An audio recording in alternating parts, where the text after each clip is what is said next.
One of the many beautiful things about Montessori is that we follow children and their needs.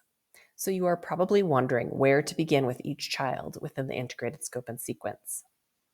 It is also important to note that phonics instruction should be based on where children are in their skill development, not necessarily at their grade level. This is different from reading comprehension or math instruction, where grade level instruction should be the priority. Our goal is always to get a child to grade level or beyond, but we need to start based on their current skill level. We have designed a process using the assessments within CKLA to support you in determining where each child is within the scope and sequence. We are going to begin by talking about placement assessments for phonics in lower elementary, and then discuss primary. However, we recommend that teachers in both levels watch the whole video because you may have children at various points within the scope and sequence. At the end, we will discuss how to place children in the phonemic awareness strand. The first, second, and third grade CKLA curricula provide beginning of the year assessments. The kindergarten curriculum does not provide a beginning of year assessment because it assumes that kindergarten is the first time children are engaging with phonics instruction. However, we have developed a placement process for kindergarteners as well. We have provided you with documents that will walk you through the process of placing children within both the phonemic awareness and phonics strand of the scope and sequence. And we're going to provide an overview of the process here. We recommend opening the placement assessments document now and following along as we review the process in this video. You can find the same information as well as a place to record student scores in the Phonics Placement tab of the Integrated Scope and Sequence spreadsheet. Let's begin with the placement assessment for first grade phonics. This is the beginning of the year assessment in the first grade CKLA skills, which can be found in Unit 1. The placement assessment document and spreadsheet note where to find these assessments in both the teacher's guide and the student activity book. You may not need to assess all of your first graders if they have been working with the integrated scope and sequence in their primary classroom. For these children, you can simply pick up where they left off at the end of their primary year with a little bit of review at the beginning of the year. Therefore, you only need to assess the children who are new to the integrated scope and sequence, or those who didn't have a clear placement at the end of their primary year. You may also want to assess children who you feel you need more information about. If you have first graders who do not yet know their basic letter sounds, we recommend following the kindergarten assessment procedure, which we will discuss in a few minutes. First, you will begin by giving all first grade children the first grade word recognition assessment. This can be administered in a whole group setting. The adult will say a word, and the children will circle that word on their paper. This assesses children's ability to read words with short vowels, consonants, consonant blends, consonant digraphs, and double consonant letters. If children do not demonstrate mastery on the word recognition assessment, they will take the code knowledge diagnostic assessment. This is administered one-on-one and shows children letters, blends, digraphs, and double consonants in isolation rather than in the context of words. You will analyze this assessment by row and use the placement guidance in the chart or the spreadsheet to determine in which kindergarten set to begin with this child.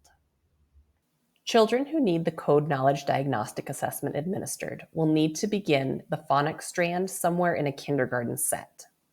So you will use the results from the code knowledge diagnostic assessment to determine where to begin in the kindergarten phonics strand. The placement assessment document will note where children should start within the phonics strand based on the sounds they missed in the code knowledge assessment. If children do demonstrate mastery on the word recognition assessment, they will take the Unit 1 story reading assessment called Gwen's Hens, which assesses basic comprehension within a decodable text. This can be administered in a group setting. If children do not demonstrate mastery on that assessment, Gwen's Hens, then they will take the first grade code knowledge diagnostic assessment and placed in a kindergarten set as discussed in the previous slides. If children do demonstrate mastery on Gwen's Hens, then administer the first grade skills Unit 2 word recognition assessment. This will assess children's ability to read basic long vowel spellings, that were learned in the kindergarten curriculum. If children master the Unit 2 word recognition assessment, administer the Unit 2 reading comprehension assessment, called Saved by the Bells. If children do not master either of those Unit 2 word recognition or reading comprehension assessments, they should begin instruction in phonics set K10. If children do master both of those Unit 2 assessments, they should begin instruction in phonics set 1.3, or if you think a child is reading well beyond that level, you could administer the second grade word reading assessment, which we will discuss in just a moment, to determine their accurate placement within the first grade sets. Make sure that as you are giving these assessments, you are recording student scores in the Phonics Placement tab of your record-keeping spreadsheet.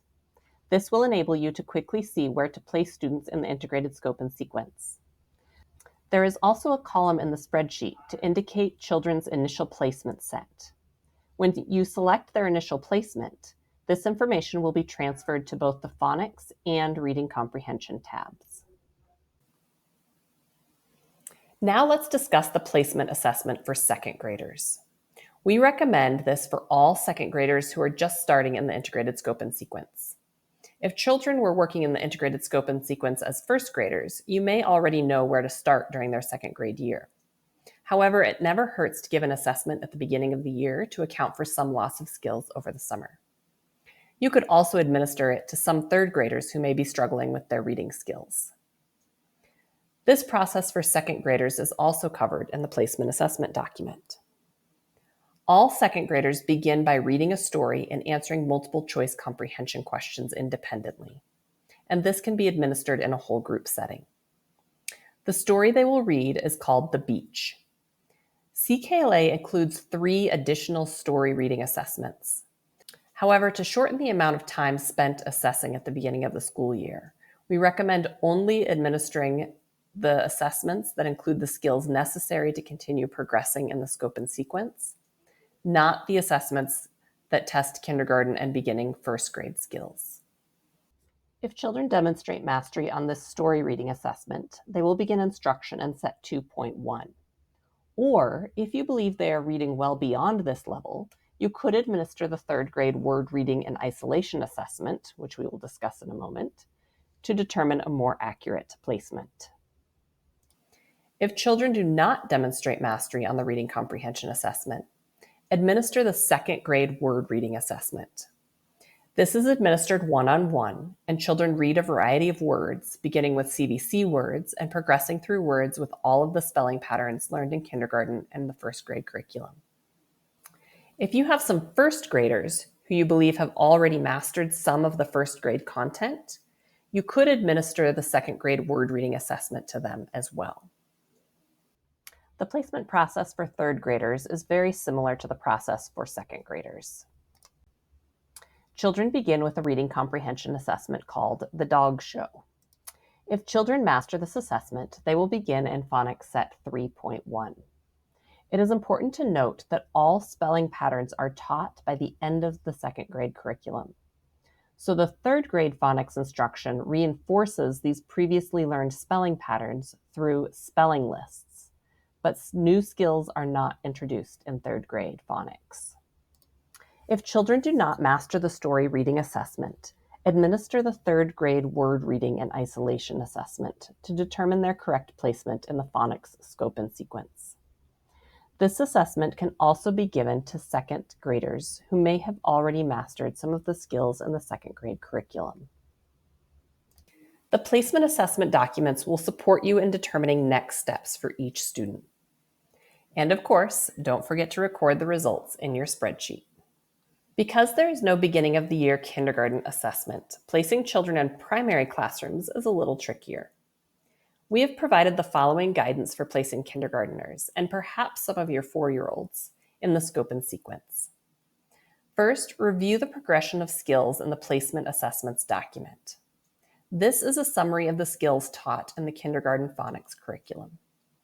Determine where you believe each child is on the progression, and administer the assessment that is noted. For example, if you have a child who spells and reads words with consonant digraphs, you will administer the Skills 7 assessment. If the child does not demonstrate mastery on that assessment, they will begin instruction in phonics set K7. Or you may want to administer the K6 assessment to ensure that they have mastered those skills. It may require a few assessments before finding the correct placement in the progression.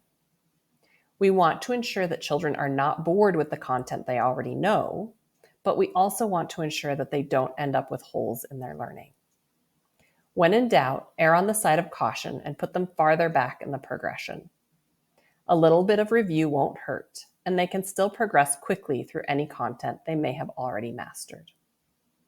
And of course, don't forget to record all of the assessment scores in the spreadsheets. If you end up repeating an assessment with a child later in the year, you can simply update the spreadsheet with their most current score. Children who have not mastered basic letter sounds do not need to be assessed and should begin in phonics set K.3.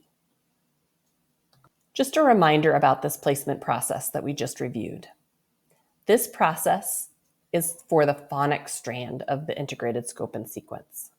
Children's placement in the phonics strand does not dictate their placement in other strands. For example, a child could be working in phonics strand 1.5, but in grammar and language strand 2.1. There is one very important exception to this. Children should be working in the same reading and comprehending set and phonics set. For example, if a child is in phonics set 1.5, they should also be in reading and comprehending set 1.5, because the decodable readers are providing them with important practice in applying the phonics skills they are learning. Now let's discuss the process for placing children within the phonemic awareness strand.